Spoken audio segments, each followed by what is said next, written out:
Hey y'all, happy Thursday. I'm just realizing I'm tangled up. I feel like I was just on live, I think because the last one I did was so long, like 2.5 hours. And so I feel like I was really just here like yesterday, but it was the day before. Anyway, I hope y'all are having a good night. Tonight, Alison is going to be joining us. Okay, Alison is joining us, our favorite dating. Hey, our favorite dating and relationship coach. Alison's going to be here shortly. So let's go ahead and just get some announcements out of the way. You all know that I do attachment style stuff. You know I do attachment.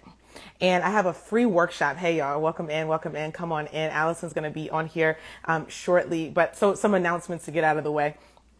You know I do attachment, and it's so important to me for people to understand this stuff. Like, the world will truly be a better place.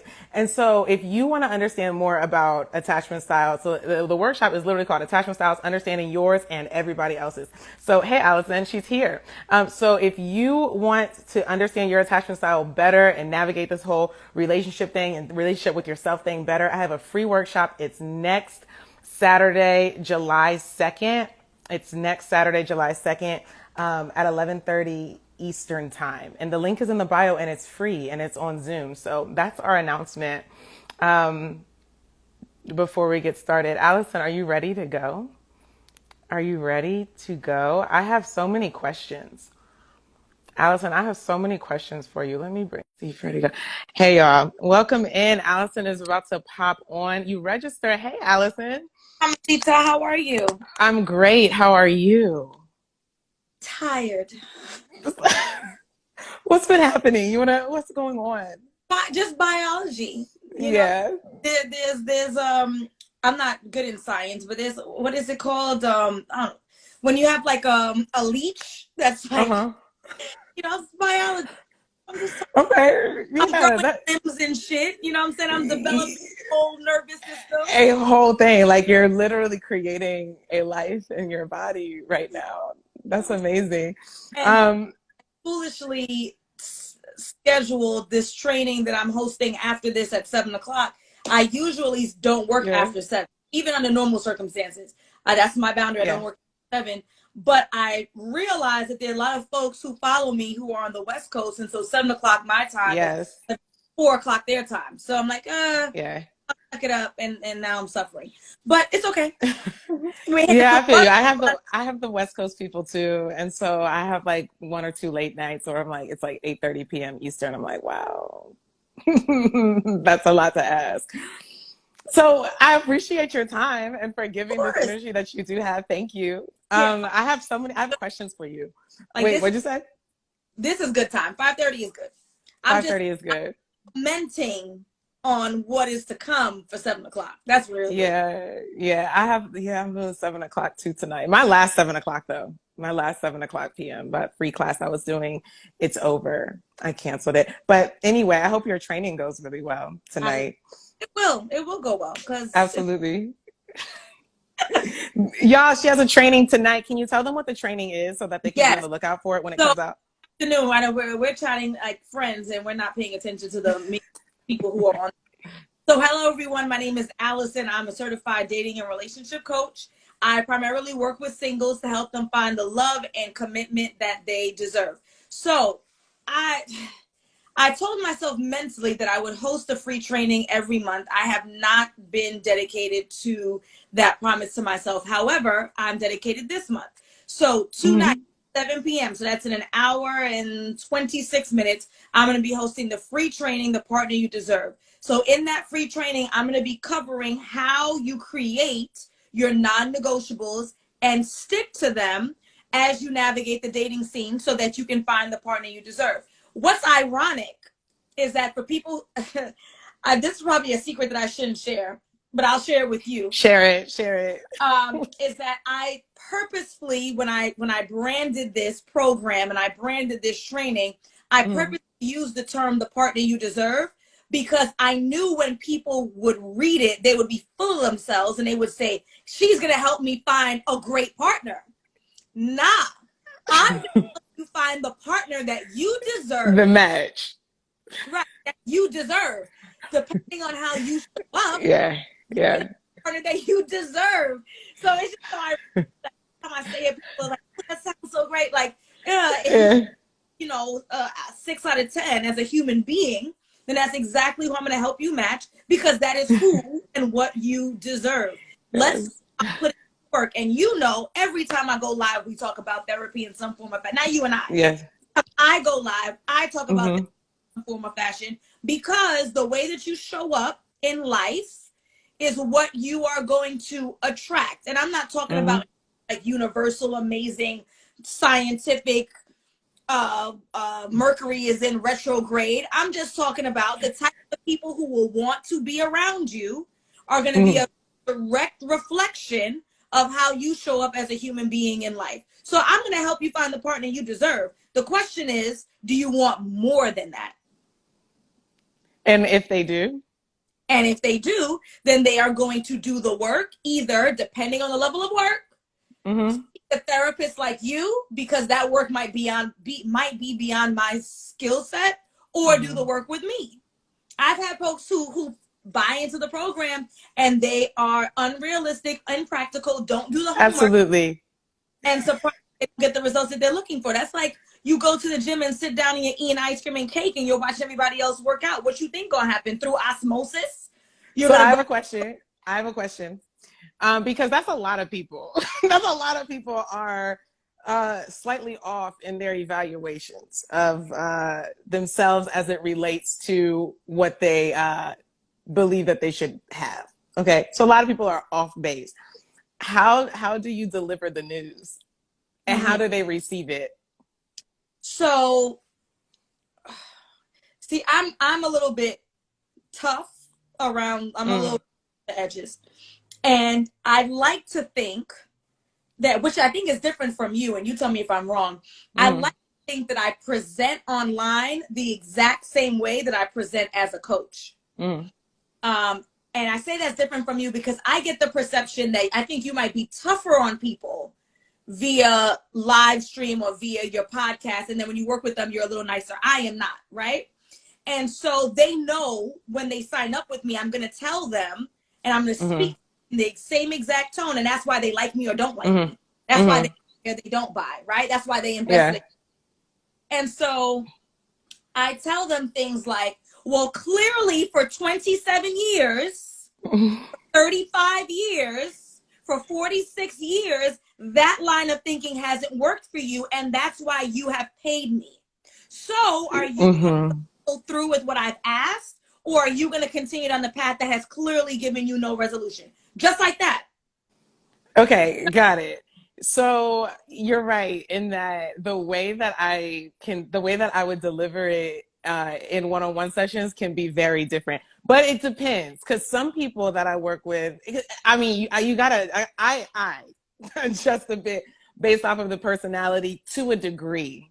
To a degree, there's just, and I think that there's definitely a boundary there where like I'm not literally going to not be myself, but some people can hear it like you just said it, and it motivates them, like, oh, from my perspective, it motivates them. They hear it and they're like, all right, like that's just straight to the point. I just wanted to know it without any excess, right?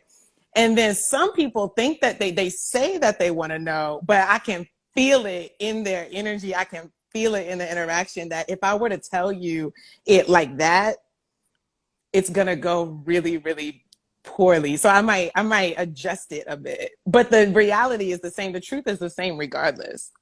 Mm-hmm, mm-hmm. Well, I mean, you've been doing this for more years than I have. Isn't it fair to say that even if a session doesn't go well in the moment, it doesn't mean that it wasn't impactful and valuable and may later on result in an improved situation? So it might be awkward, right? So Mm-hmm. it happens, but it again, like that's it's like it depends on what kind of soil is that seed getting planted in. Because for some people, yeah, like a couple of weeks later or at the end of it, and like Siobhan, I just had her on the podcast like 2 weeks ago, and she talked about the time like we had a very spicy moment, but she was someone I said like I know she can hear it exactly how it is, and I knew that it was really going to hurt her feelings. But then later on, she was like, that's exactly what I did. Like that moment was the moment where she like woke up.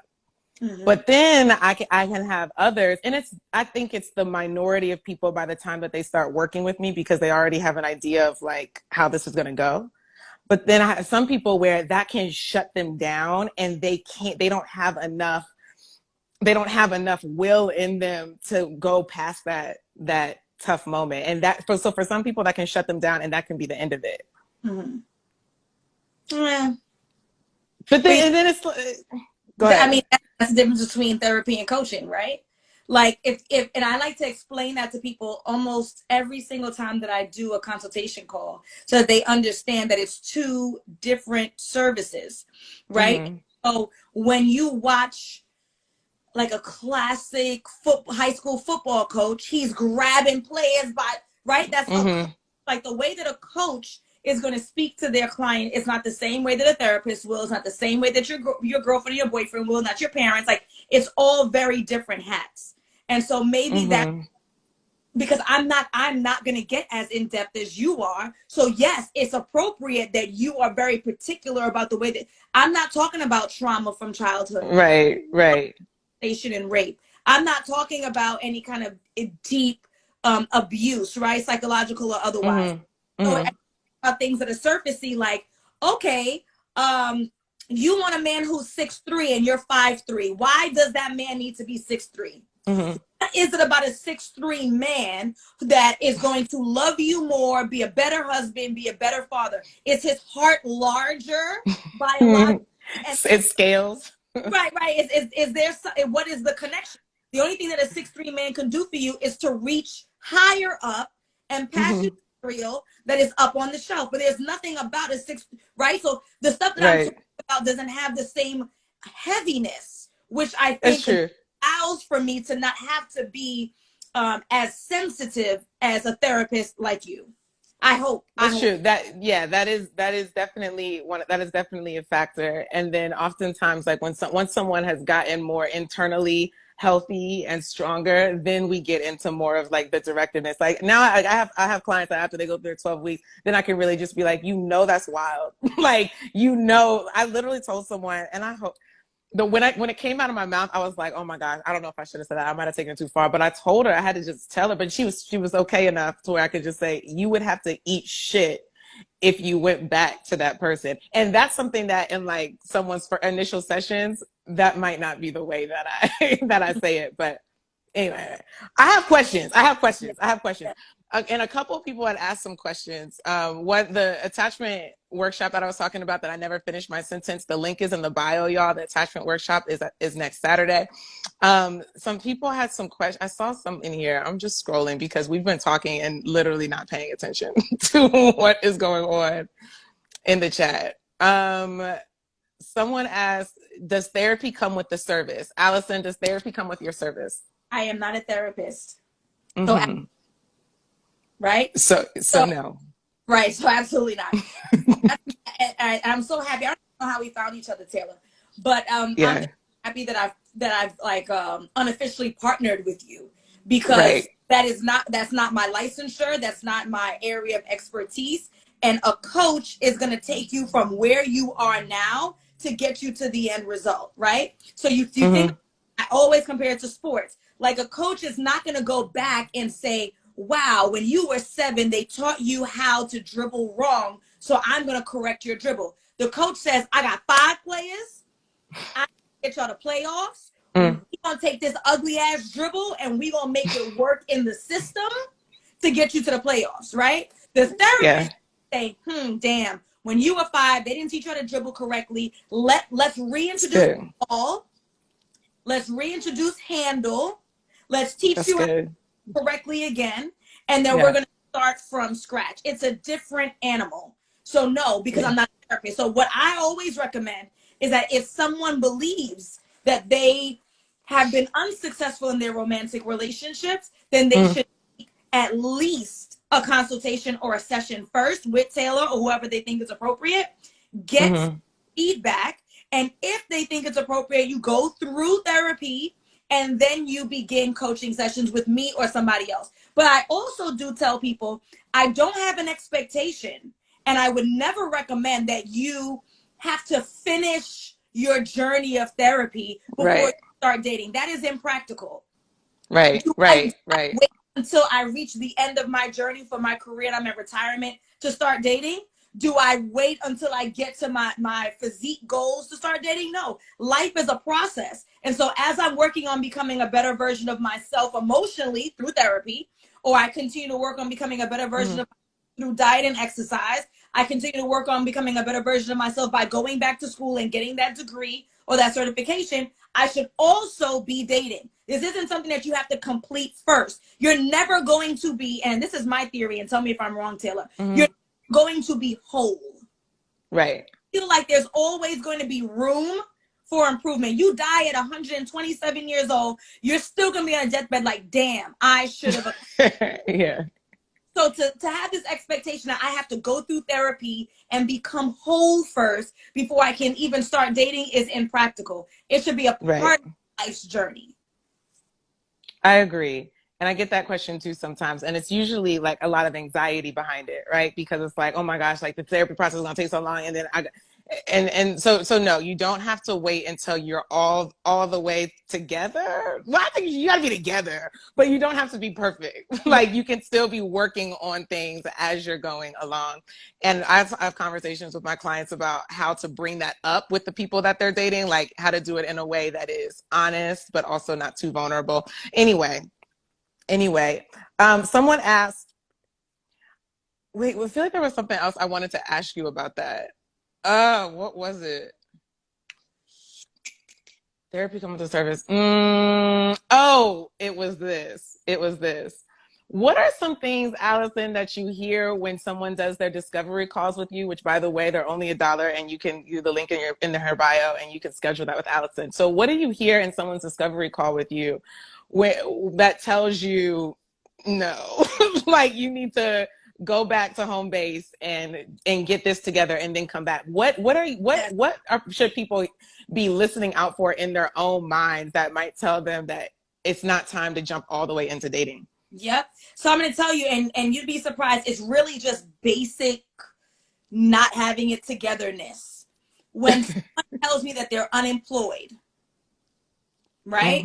If you're unemployed, unless you come from money, which so far I haven't had that, right? So like $1 million that's just sitting in your account and you're figuring out what your next steps are. If you are on it, and mind you, 97% of my calls are from women. So this is not an expectation that men should be employed and women don't have. No, if you are not employed and you live in the Western world, then you are not a good fit for my coaching program, because that means you are probably not financially stable.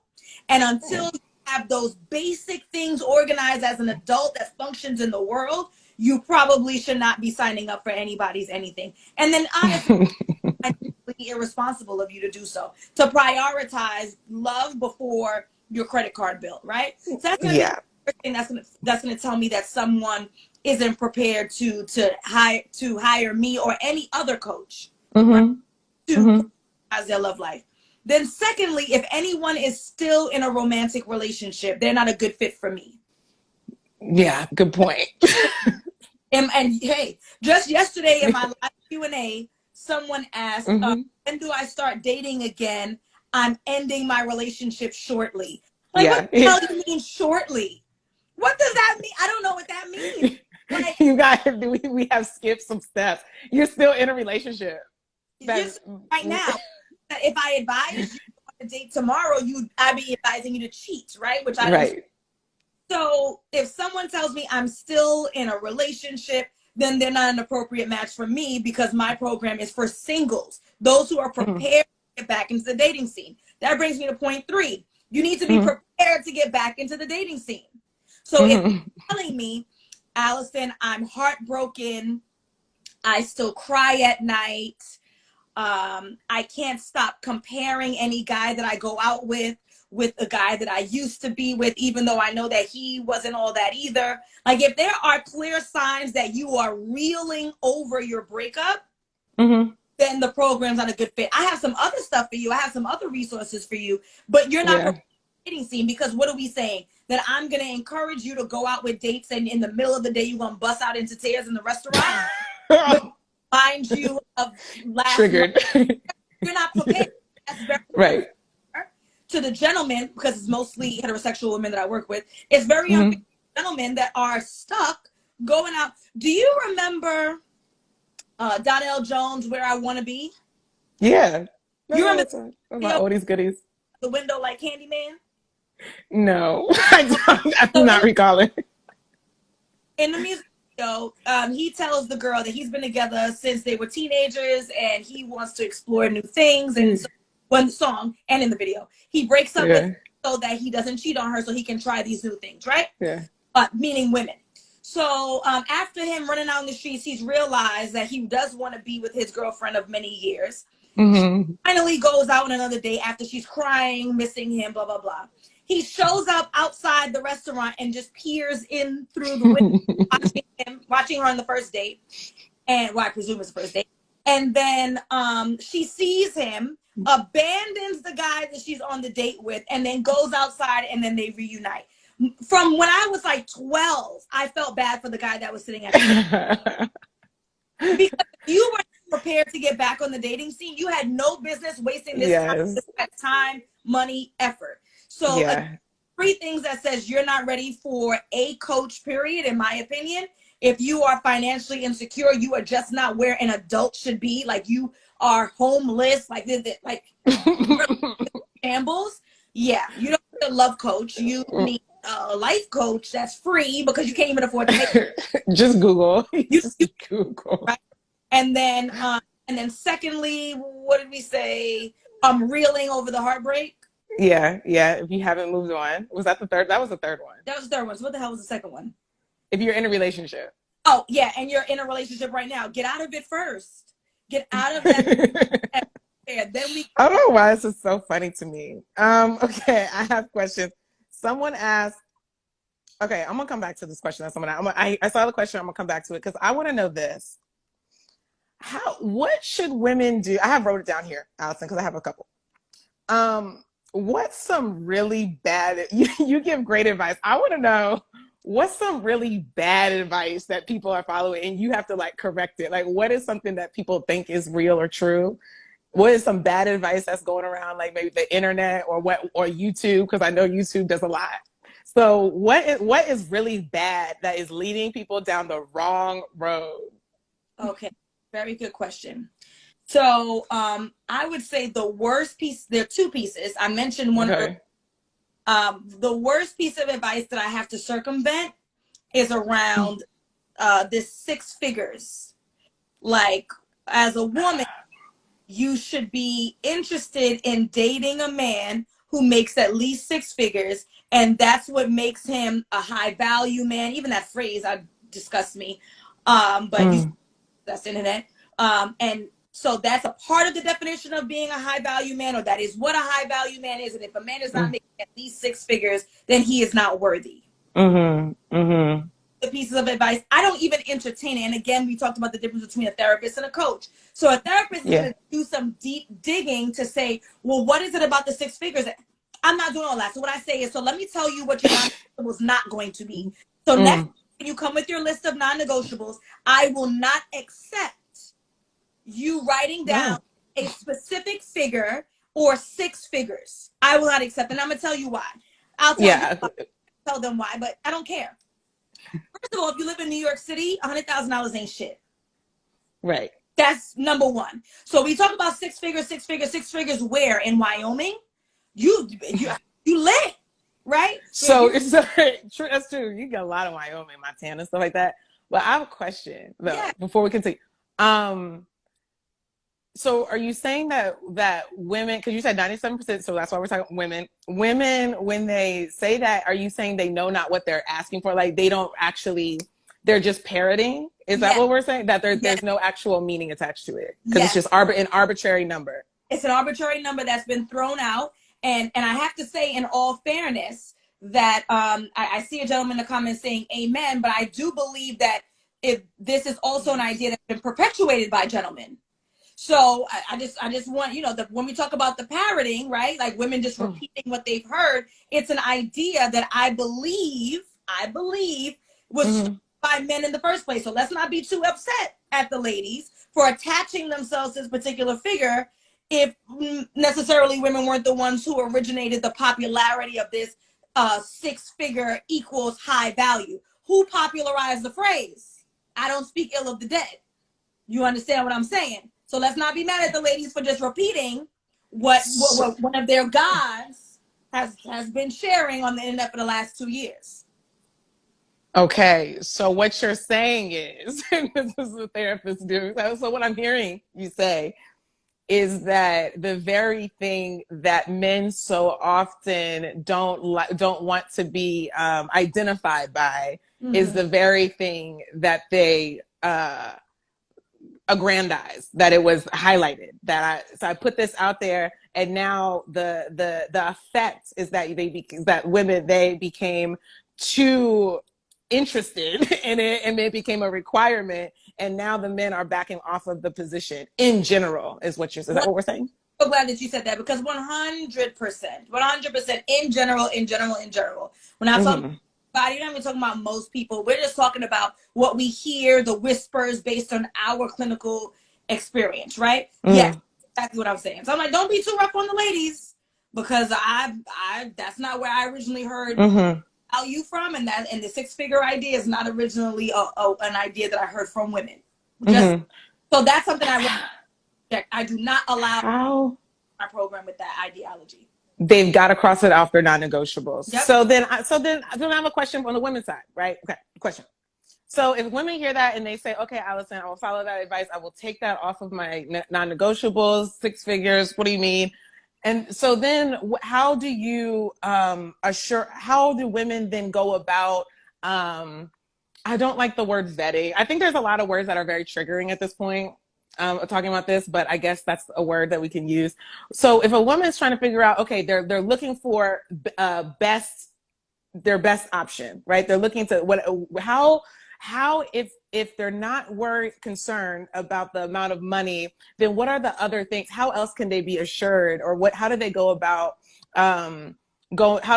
making sure they'll be safe or secure if the money goes out the door? Yes. So the money does not go out the door. Okay. Right? What is that? What okay. So then what I would tell them is, next week when you come with your homework, with your list of non-negotiables, I will not accept 6 figures or a particular salary. I will accept something along the lines of, if you see fit, because I have a week to do the homework before if you see fit, I will accept financially sound, financially secure, and you will have to define and defend what that means. So that may mean to some people, this person is able to pay all of their bills and still have savings and still be able to have a 401k and still be able to invest some funds in the stock market. You need to define to me what financially they are able to create a budget and maintain it. But you can create a budget and maintain it and pay all your bills and have a savings and have a 401k and have investments and make 75K. So that is why I don't allow a particular salary, because there's people who make 400K, have 3 Lamborghinis, 2 mansions in Atlanta, and broke as a joke and can't pay their bills. How many NFL players go broke after being in contract for millions of dollars? So that's a particular number. So they can say financially sound, financially secure, whatever terminology makes sense. And then I define it and make sure it's outlined, because a particular salary is useless. Because it has no meaning. And so the psychological piece of this, that like, to help sell this idea, because you're so right. So to help sell this idea so that people can further understand why you should do this. So you're making meaning out of it, rather than just having some random blanket statement. And when you can make meaning out of it and you're more specific, for those of you that are so interested in the law of attraction and manifestation, you need that. Okay, so if we're talking about the principle of like, you'll get what you're looking for, then being that specific is really, really helpful, because then you start, it's going to inform the kind of questions you ask. It's going to inform what you see and how you see it and the way you experience someone, because you're looking for things that have more meaning rather than just the number. Because someone could make 100,000 and be totally financially irresponsible. So it doesn't have enough to give you anything to like, it doesn't mean anything. Absolutely. I think one of the unrealistic or irrational kind of standards that I find when I'm working with clients, and I have to circumvent it, and they're fine. Like, again, and Mm-hmm. that's so beautiful, is that when you're a professional and you put yourself and your personality out there, you attract like-minded people. I get the clients I deserve. Even right. And Right. I mean, I'm also a little hard-headed. I'm also a little bit of an asshole. So I attract people who are like me. Once I'm able to break down the logic behind a thought, they are usually following along. That's number one, is the money thing. Number two is the height thing. Like, if you are not a 5'7", 5'9" woman, please do not talk to me about your man having to be 6'. Mm-hmm. Just don't do it. Mm-hmm. I will not accept it. I will not Mm-hmm. accept that as. And so what I'll say is, you can say this gentleman has to be handsome, and then you can tell me what you find handsome, what's generally like your. Mm-hmm. But we're not. I had a chick. She was 5'3". She said the dude had to be 6'3". I chewed her up in the session. Everyone was laughing. She laughed awkwardly, and I did not care. I'm sure I made her uncomfortable. Mm-hmm. Why? And again, Yeah. for those who are just joining, what is it about the heart, the soul, the character, the behavior of a man who is 6'3" versus 5'11"? She's 5'3", putting on 6-inch heels. She is still 5'9". What do you need? What is going to be the difference? And if we're going to hold out for that, then good luck to you. And if you don't listen to me, which is your choice, you are going to continue to make the same mistakes over and over again. Yeah. So, Yeah. Usually, like when someone has a lot of superficial criteria, they can't really even handle the intimacy of like getting that emotionally intimate with someone. So they focus on those kinds of things. So men understand that. Okay, that is typically coming from a place of like they couldn't act, like they aren't really able to connect in that deeper kind of way, and so they'll find all these different things to like count you out. And they're anyway. I'm not gonna give away. I'm not gonna do it all right now. But at this point, before we move on, is that let's make this a crystal clear, because I'm seeing some gentlemen feeling like they're being vindicated up in here, right? Let's make it crystal clear that it's not only the ladies who have unrealistic and impractical expectations. I can tell you that working with the few men that I've worked with, this is not my area of expertise, but I'm also a logical, reasonable, and fair human being. One of the things that I find that's 100% unrealistic of the modern man is that an expectation that their wife or their girlfriend, usually live-in, is splitting the bills with them in a close to 50-50 manner, right? Even not 50-50, even if it's 60-40, somewhere along those lines. They're not covering all the, which is probably not practical in 2022. I ain't mad at it. Whatever you think is going to be the appropriate split based on salary, based on bills, based on where you live is all good. So the expectation is that their live-in partner is splitting these bills close to 50-50. But when it comes to the household responsibilities, it is nothing close to 50-50. When it comes to raising their children, it is nothing close to 50-50. They are not the prime, even when they're living, they're not the primary caretaker of their children. They're not the number one people who do the homework and make the meals and do the laundry and bathe the baby and read. So before I have a lot of vindicated gentlemen who are on here, and because we've been giving it to the ladies for the last couple of minutes, but and that human beings tend to be irrational sometimes. Human beings tend to be unfair sometimes. This is not a gender war. I do not support a gender war. What I support are human beings being more practical and realistic about what they have to offer, offering and being fulfilled in their love life. So it is not a man versus woman thing here. Okay. Right. Which is one of the reasons why, among the many, that I just love you, because it's just really, it's fair. We come from a place of balance, right? And it's like, it doesn't have all that excess. It's like, let's just do the right thing. Let's handle this the right way. Let's give people the results that they need. And it's just much cleaner that way. And so I appreciate that. I have a question.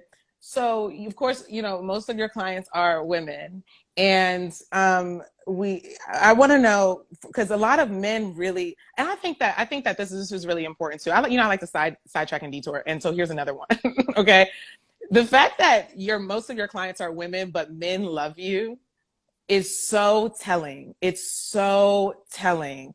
And so for those of y'all, so aside from, for those of y'all that like listen to the content creators or something, and it's only men or it's only women that are like for the call, for like that mindset or like the strategies that they are offering or coaching people to, that says a lot.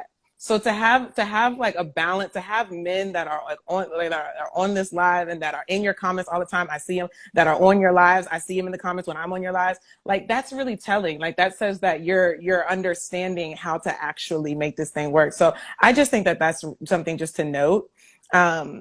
So what would you tell men? Because men have genuinely had the experience of feeling used and feeling like they are just the paycheck or the money thing because of a lot of things that we're now trying to undo. Like we're trying to undo what like legitimately the women going out saying like 6 figures, 6 figures, 6 figures, 6 figures. And now we're trying to undo that. So men have had the experience of women telling them 6 figures, 6 figures, provide, provide, provide. Like that's your thing. So what would you tell men and how to set their boundaries in a way? How can they have that as a truth, like a real experience, and set boundaries in a way that is like healthy and respectful with women and just dating? How do they make it known that they want it to be fair, you know, reasonable, but without sounding like I'm not going to do anything? You know what I'm saying? Or to sound jaded. What would you tell them? Mm-hmm. So first things first is that you should be living within your means. So for the gentlemen who aren't balling and the gentlemen who aren't, and again, 100,000 in certain cities, they ain't a lot, but don't, I think one of the issues that we see with gentlemen is that they try to bag the women that have those expectations, and then they're surprised when those women have those expectations. They created an example. I said this on a podcast. When I was a teen, my oldest sister's years older than me, so I would be with her, and then all the guys try to talk to her because I was like a skinny little kid. Nobody liked me, as they should. The grown men talk to grown women, right? So I would be with her, and I would witness these interactions. We went to a restaurant on Utica Avenue in Brooklyn. Big up to my people who are on the live in New York City. And we went to the restaurant, and this guy took his keys, and he had a Mercedes-Benz fob on the car. And he slapped it down on the counter, and he looked at my sister to insinuate that because I have this nice car, you should give me a chance. I feel many times one of the biggest mistakes that gentlemen make is that they're annoyed or they're upset or they don't want to be used for what they have, but they lead with what they have. And then they're surprised that that's who they attract, right? Okay. Women, if you are going to the club and you have your breasts out and your little waist is cute and you have the short skirt and your butt cheeks are out, and then when men try to grab you and don't want to have conversations, you know what I'm saying, about that's deep, are you surprised? Like when you lead with certain things, that's what you are going to attract. So I think in order for men to not feel jaded or not feel like they're being used, stop leading with that. Stop saying my responsibility to you is to provide. If you know that you are not in a position to provide, stop leading with what you can do, and then be surprised when she asks you to do what you say that you want to. I'm gonna take you shopping, girl. I'm gonna spoil you, girl. You going on first date spending hundreds of dollars, and then you're surprised when she has an expectation every date costs hundreds of dollars. This is not an impractical expectation of those women when you lead with those things. Just like it's not an impractical expectation of men if you lead with sexy photos on Instagram and flirtation all the time and absolutely no depth. And then when he comes to your crib and he's trying to have sex with you, then you're appalled. It doesn't make sense. It doesn't make sense. So what you're saying to men is that if they were to lead with their more relational side, that's the way I would put it, their more relational side rather than their functional side, then they would have more of those experiences and interactions where someone actually is able to be interested in and want to engage more with your relational side, that the emotionally intelligent part of you. Yeah, people are going to take you up on what you offer. So I one of the big complaints about guys being used for food, right? I'm going to be the food. am saved and her phone is the food guy. Well, when you met her, right, and you guys interacted, and then he said, "You want me to bring you something to eat?" Well, now you're the food guy, right? Now I'm not saying that it's Mm, okay for you to use anyone for anything, but I really do believe that you establish what you have to offer with people, and then they take advantage accordingly. mm, You have established yourself as a therapist. I am sure in your DMs, people ask you questions every day related to the services mhm, you offer. And can you help me with this? Right? Because when you mhm, in a certain way, that's what people are going to take advantage of. I see a gentleman in the comments. His name is Nerd the Poet. If I needed a poem that was written for my husband for our 2nd-year anniversary, I'm going to reach out to Nerd the Poet because Nerd the Poet has presented as a poet. mhm, That's what mhm. you want this person to engage with, to share with you, right? So it makes things a lot easier that way. So I agree, and then I'm gonna flip it for the women. Mm-hmm. That with women, because women wanting like the financial security and provision, right? But that comes with a certain kind of trait too. So because what we're saying is that men, if you are going for women who are attracted to and enjoy the material thing, then you should expect that she would engage with you in that same way, and that she wouldn't say, oh well, I'm really into material things, but how about that heart? Like it's just not matching up. Well, I'm going to flip it for the women, that women who might want a man to be this like super ambitious, like provide, like ultra provider, making a lot of money. That comes with a certain kind of quality and trait, and they might not always and often don't have the emotional time. I don't know. I'm gonna make that one thing, emotional time, or that emotional space for you. So women should understand that too. I think that if you're wanting that, like, and it's okay, whatever kind of lifestyle or person that you want, but understand what comes with that. Yeah, Like when like dating, so being with someone that's making $300,000, you're not going to be talking on the phone or being on FaceTime every night for 3 hours talking about your day. Like it's not happening. And so I think you really have to understand like what's truly important to you, like what is meaningful for you. And then I think I use the words like kind of like reverse engineer that, like see what kind of person does those things, because sometimes what it is that means a lot to you and it has a lot of value to you, the person on the other side doesn't look the same way that you, or doesn't be like they're not the same. They might not match up. yeah. What you value, the person on the other side, it might be different than what you had in mind. Yes. So let me help to illustrate that point for anyone who may have not understood. A lot of times you'll find that women will say that they want a very ambitious man, right? I want a Mm. man ambitious because that seems like a sexy trait. An ambitious man is probably working 65 hours a week. And To 80 not, as you to said, 90 to time 100. Yeah. FaceTime for 3 hours a day. An ambitious man is going to miss your baby's graduation. An ambitious man is not Mm-hmm. making it home for Thanksgiving dinner. So we have to decide, right? What do we value here? And then we have to be able to accept the fact that there are going to be some losses. There's going to be a Right. gift first. There's going to be a pro and a con. And not to say Right. that all ambitious men don't prioritize family, but there's only 24 hours in the day. And so if he's Right.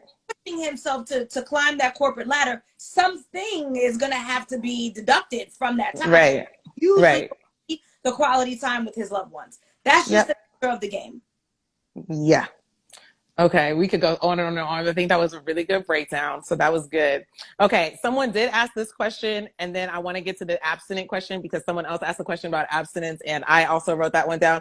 And I know that we are on limited time. I have 7, you have a 7 o'clock, and we go on and on and on about some stuff. And so maybe those 2 questions, those might be the last 2. I don't know, because I know we like to talk about this stuff. So anyway, let's do this one. This person asked, this person says this person's in their early 20s. Is that too early to be engaged in the services that we offer?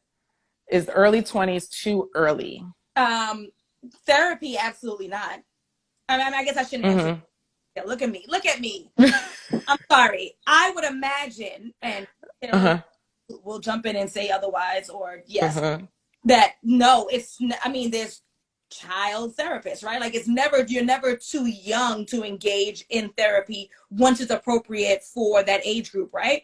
So Mm-hmm. not for somebody in their early 20s. Uh, for Mm-hmm. for me,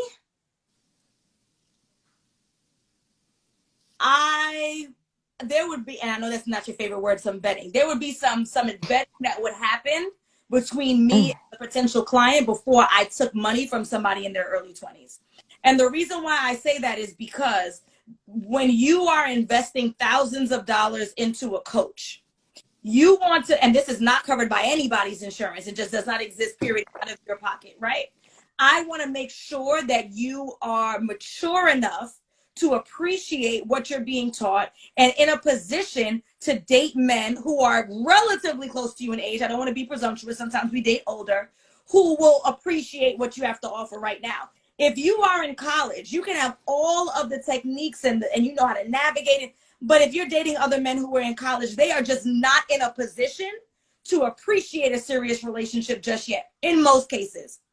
So a dating and relationship coach for somebody in their early 20s, unless there's like a cultural or religious element to it, where it makes sense, where it's practical, where it's part of their like community. Like for instance, I've had Indian clients, I've had Jewish clients like that. That's a part of the upbringing. That's one thing. I generally would not recommend somebody in their early 20s, because if they're dating other folks who are in their early 20s, you could be as prepared as you want to be. If the pool is not prepared, then you're wasting your time. You got on bathing suit and the pool is empty. It's dry. So believe it or not, I don't do below 25. So therapy in general, go early. You can go of course, your children therapist, all kinds of things. I don't do that. I don't do early 20s for a couple of reasons. One, especially like someone was in like, okay, let me use like an example. Someone in college that called me. This was a gentleman. He was about to graduate. This was like in March. He was graduating in May. And I was like, honestly, opening this stuff up right before you're about to do like finals and graduation is just not a good idea. Sometimes it's stuff like that. Like, what'd you say? Is that the guy I sent to you? Maybe. Yeah, there was a dude. Okay, go ahead. Keep going. Maybe. Okay, I don't know. So because he definitely didn't mention, I would have remembered that. And if it was something like that, I probably would have asked more questions, because if I knew, but that person didn't mention that, if that was the case. So sometimes like in terms of like the timing, like if you're in college, it's just, I don't think it's a good idea. This is a personal thing. It's not anywhere in the ethical guidelines, but I'm making a call on it that opening it up when you're like maybe in school or like you're about to do finals and stuff, I'm not going to do it to you. I make the call on that one. Like, sometimes it's not a good time for you, or it's too early. The other reason why, I guess, because I just said it's too early, meaning that sometimes what you think is like an attachment issue in the way that I work with it, which is like very, very, very deep, and then we're going to go very, very, very high and very wide. Sometimes that's not actually like what you're asking me about. Like you might just have a general like relational problem that isn't something that I would take you on as a one-on-one client.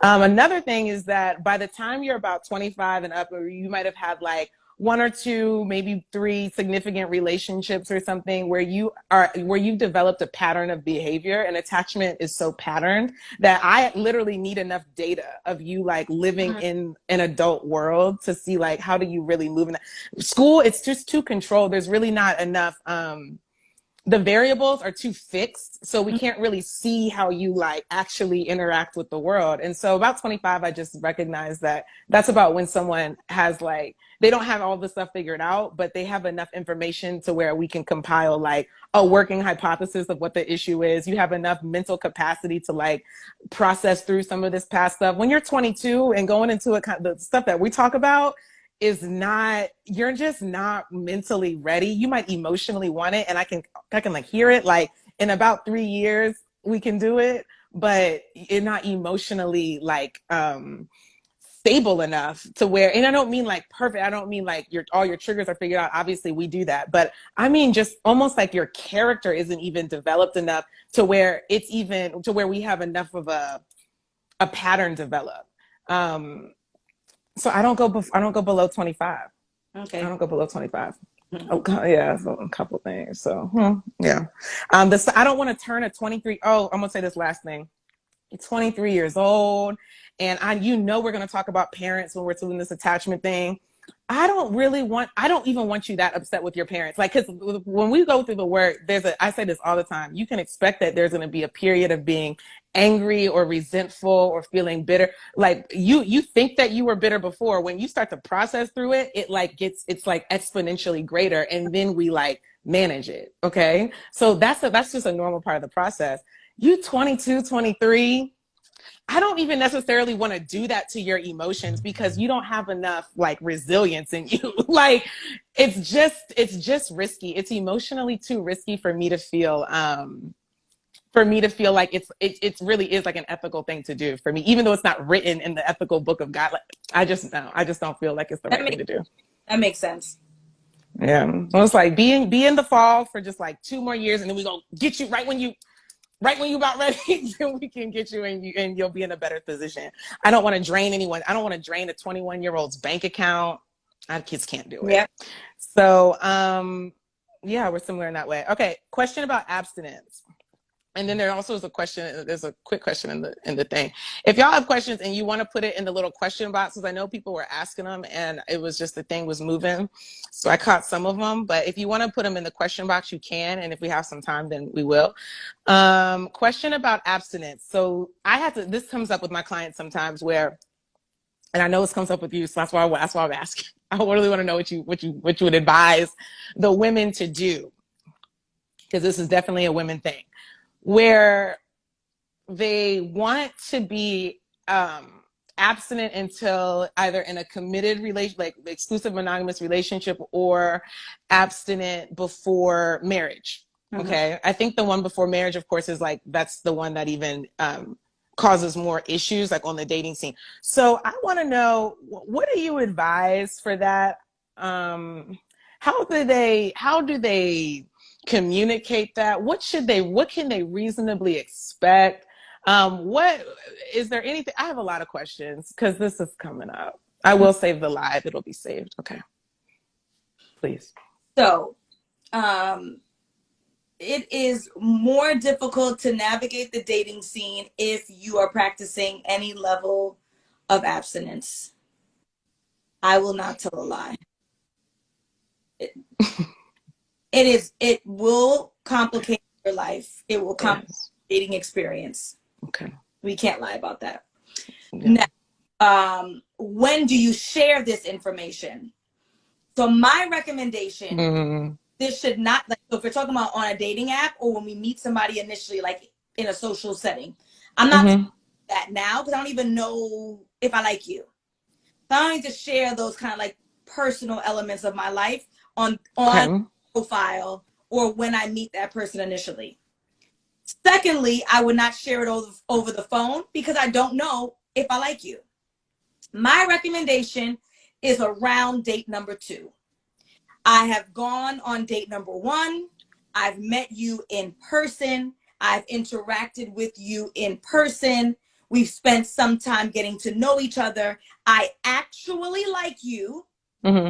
So now because I actually like you, I think it is fair that I share with you early in the game that this is what I am doing. I am holding out until committed relationship. I'm holding out until marriage. I'm holding out until engagement, whatever.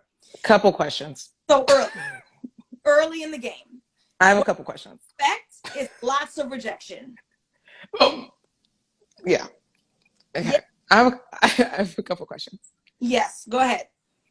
Okay. I really like this question because every time that I have to go over it, it's always kind of like fun to talk about because it's so dicey. so I thought it might be a good idea for someone to tell, because I actually told a client this, so maybe I need to go back and tell her something different. Because I said put it right there on your profile. I said put it on your profile because I thought maybe like you would want people immediately to know what's up, what's like, to just know right away before you even like each other. I just thought that would help to funnel because it is such a thing. Like it's a quick screener. Yes. So it would help to funnel. You would have a significant reduction in interactions, which is a good thing because you're wasting your time. But because it's such a private issue, right? I would not share it that early in the game. Okay. Early So I'm talking about, hey, the date that we just got off was so amazing. It's such a pleasure to meet you in person. I really had a good time. I do want to share with you before we move on, or I don't know if you were considering us moving on, before we go on that second date, I do want to share with you something that's really important to me. 5 years ago, I decided Okay. blah, blah, blah, blah, blah, blah, blah. It's only because it's so personal. Now, other things, I'm a huge fan of putting, I am telling you that I want children on my dating profile. I am telling you I believe in the institution of marriage on my dating profile. I am telling you I am dating for the purpose and the intention of a long-term committed relationship that leads to marriage. Those things I'm making clear. But something that's like private, I had a client, she has a child who is disabled. That's super important. I'm not putting it on my profile. I have a child. After the first date, I'm clear as day that I like you. Now I'm going to share with you that my child has this and this complicates dating for me and blah, blah, blah, blah, blah. So early, but not immediately for private. Okay. Okay. I can go with that. I can go with that. I can go with that. I will what, you know what I'm saying? I'm gonna let her know what you said. I'm gonna say go back to the You can say, profile. my opinion is this. I've spoken to other folks who are in the field. They Yeah. met right after date number 1. So then you can decide what you think is the next best. Okay, I think that that's good. I like the after date one. I see no problem with that. I see no problem with that at all. Yeah. Okay. All right. Question about that too. Okay, I have a question, and then I saw Nerd the Poet. I saw the question about does sex escalate attachment. I'll just answer this really quick. Not always. If someone is someone can be incredibly guarded and have so much have the most sex all the time. Yeah, sex. So attachment and sex don't necessarily go together. It does for people who are like relational types, usually the more anxious type that feels like now now we've created this deeper intimate bond. But for people, but plenty of people, not to freak anybody out, but plenty of people can be that physically intimate and be emotionally disconnected. And so it doesn't necessarily escalate attachment. Now, it is important to know, and I'm not talking to you in particular, Nerd the Poet, I'm saying in general, it's important for anyone to know if sex escalates an attachment for you. Mm-hmm. And then that could be a conversation about, because people should be talking about sex. You should be verbally talking about sex with someone that you're interested in, like, before we get into, anyway, to understand like what that might mean to them.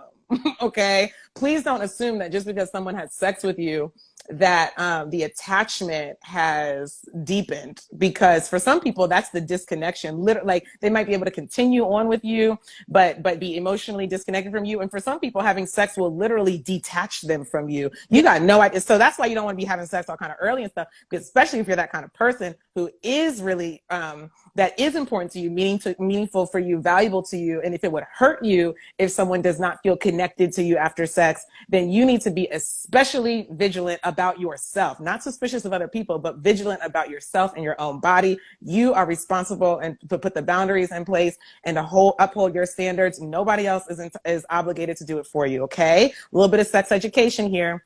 We should have been talking about this when people were in elementary school and middle school and stuff, but they didn't talk about the attachment. Anyway, anything you want to add to that, Alison? No, you are the GOAT. Okay. In your bio. Okay. It is in the bio. Thank you. Okay. Question more about the abstinence thing, the sex thing.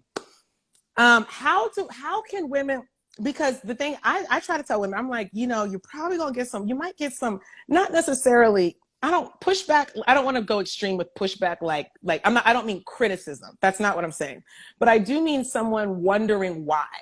And I wonder, Alison, if you think that that's appropriate for a man to wonder, like, what is that about? Like, are they do they have any sort of, not right, but is it reasonable for them to wonder, like, what is that about? Like, what is the meaning of the abstinence to you? How long is it? Because I think it's kind of reasonable for men to be like, what are you talking about?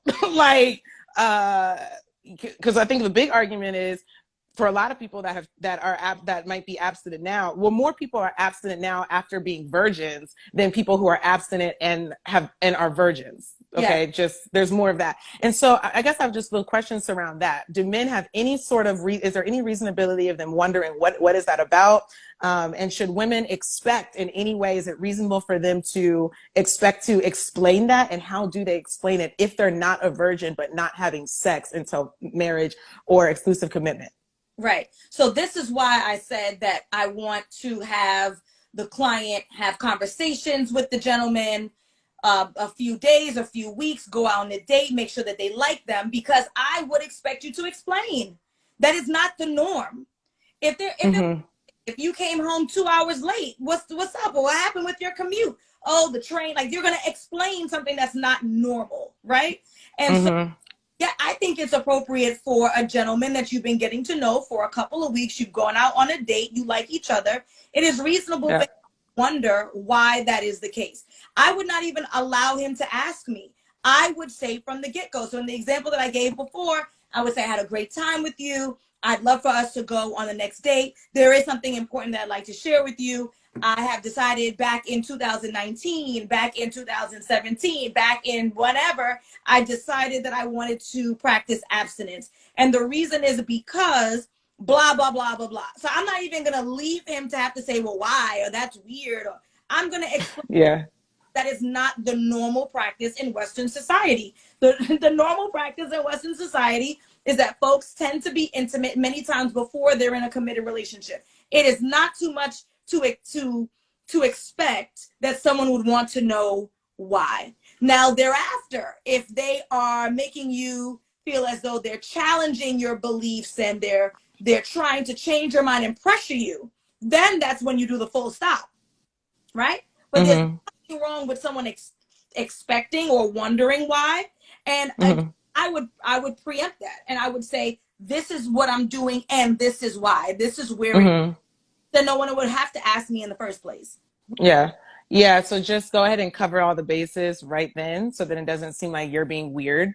So it's already something that is going to be, we already know it would be difficult for someone to accept anyway. And so just make it less weird by just being honest about it, and to have no shame about it. Because if you have shame about your abstinence, then it's just not going to go well anyway. Regardless of what their response is, you're going to be coming from insecurity and wondering like if they think it's weird. So you've got to be really, really solid in that decision for yourself. That's primarily, that's number one. Yes, you have to That's number one. Here and stand 10 toes down, and this is what I'm doing, this is why I'm doing it, and when that may end, right? So it's not going to be I spoke with a client who's I have plenty of clients who are abstinent, and I spoke with a client and I said, so when are you willing to do the deed?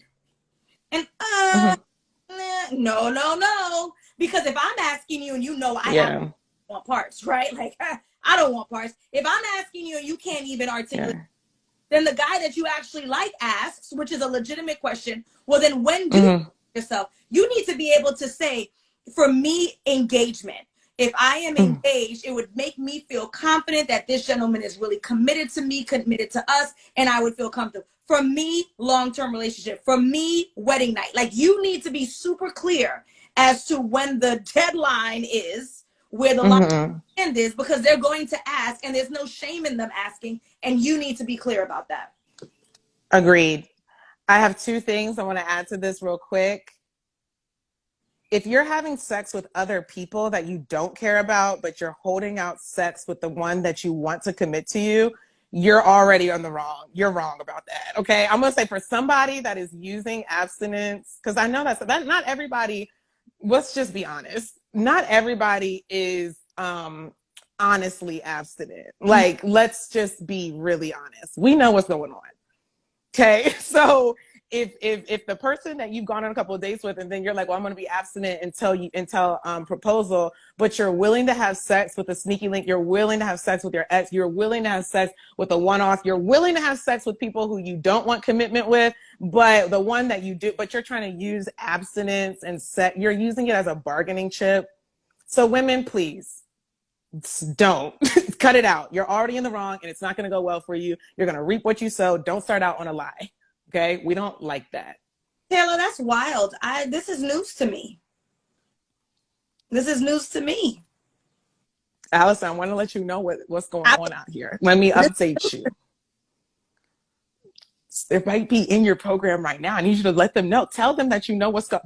Tell them that you know that some of the women are using it as a bargain. They're not being 100%. I'm not saying that's everybody, of course. That's not everybody, but I am saying there's some things going on with some of you. And I be honest with yourself. It's not about you don't have to tell us what's going on. You need to make the right decisions for yourself in the background. You don't have to go to Alison and repent, okay? But on your own. Like, just be like, am I scamming with sex? am I a sex scammer? Be honest with yourself, okay? Please. Okay. Alison, what do you think about that? What do you think about the sex scam? You just opened my eyes. I really did not know that was a thing. I can imagine it. That you're holding out because I really like him. So I want to, but I don't mind sharing my body with somebody I don't care about.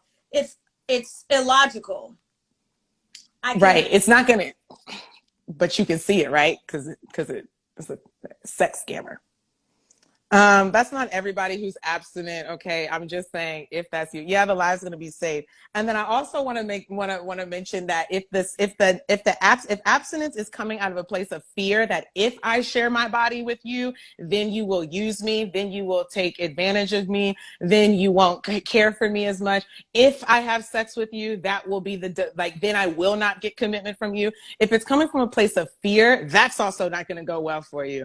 Okay. You really got to check your motivations for the kind of boundaries that you're setting, because some of them aren't boundaries, they're walls. They're walls because you're scared of getting hurt. And if that's where it's coming from, that's where the therapy is. That's the therapy bell is ringing. Okay. The therapy bell is ringing. If it's coming from a place of, if I do this, then something bad is going to happen, we're in a bad spot. What do you think, Alison? I agree. Miss Finer 1920 said, how is it a scam when it's your body? So what Taylor's talking about here is that if you are lying or misleading the person that you're dating and you're telling them that you're holding out for marriage, engagement, committed relationship, but in reality behind their back, you are engaging in sexual activity with others because you're not as emotionally attached, or you feel like it's less risky for you, that's the scam. Not choosing who you will and will not. It's your body, of course you do that. But if you're lying to one person while doing it behind that person's back with somebody else, that's the dishonesty. So she'll be using the word scam, right? Like dishonest. Right. Thank you, Alison. That is exactly what I mean. And I know Alison and we also don't believe that no one is obligated to have sex with anyone ever. It's not even about a number of dates. It's just like, you're just not obligated to have sex with someone. What we're talking about, the bottom line, just like is honesty. It's just whatever it is, let's just be clear and honest about it. You can do whatever. And then you also have to be very aware of how that might affect your options or the kind of response that you get. If you're willing to accept that, then okay, cool. Okay, cool. But you cannot have a standard expectation or a boundary and guarantee or force anyone to accept it, because other people can have preferences too. Not everyone wants someone who is abstinent until they're married. And as moral as it might be or religious as it might be for you, another person, which is usually the man who on the other side that has to hear that, they don't have to agree with you. They don't have to see you as noble or moral. They can even believe that and still leave, because they want to have sex before marriage, and everyone can do whatever they want to do. So your job is to align with the people where you do not have to where you don't have to lie or defend what it is that you just want or need in relationship. Fine. Anyway, so okay, we're about to get out of here. There was a question here, and then I'm going to come to the settling versus flexible question. We're going to end on that because that's a really good one. Question that was in the box, because this is just maybe a short one for you to answer, Alison. How do I find a corporate partner? Because I work and volunteer in the nonprofit sector. How does someone who works in nonprofits find a corporate partner? That's not easy, because I want to know, why is that the key? I knew that was going to happen. With this person's position in their career as the qualifier. That seems very strange to me. So first, I'm going to challenge you. I'm going to push back and say, why is his or her corporate position what we're leading with as the qualifier? So that's number one. But since we're on a live and we're not one-on-one, I can't really dig that deep. So I'll then now answer the question on the surface, which is you need to put yourself in spaces where corporate people are. So if that means that you're going to their kind of mixers, their kind of, I don't drink, what is it called? The drinking after 5 A o'clock. bar, a happy hour, happy Their, hour. their happy hours and their spaces. That also means joining the kind of organizations that they would be a part of, or they would be associated with. Then that would be the best way to meet any type of person. If you want to meet an athlete, if you want to meet or whatever, then you have to be in the spaces where they are. So you have to put on your thinking cap and think, where would NFL players be? Maybe the strip club. Where would corporate America be, right? Like, go to spaces where those people join the organizations and the social organizations that they'd be a part of. And that's how you would meet those types of people. But I do find it strange that that was the lead in the question. I cannot. We're going. I agree. So we have a question mark there. We don't. So the corporate thing, we're wondering is if that really aligns with your values, and if so, what is that about corporate that is valuable to you, that is meaningful to you, or does it have to do? Is that a way that we're trying to get to? Because you think corporate equates to six figures, because we think maybe white collar and blue collar, and I need someone who's white collar. But then rewinding back to however long ago in our life, that person might not, like, the title doesn't necessarily, might not align with the values that it is that would actually satisfy you. They might not be able to satisfy your needs in the way that you, maybe they do, and maybe they don't. So it's just important to know where you're coming from with that. Nathan wants to know how to stop sex scammers. People are going to be on the lookout for sex scammers. So don't worry, Nathan. We can't solve it now, but send a DM or something. Okay. Bye, David. Let me see. All right. Last question. What is the difference between settling and being flexible?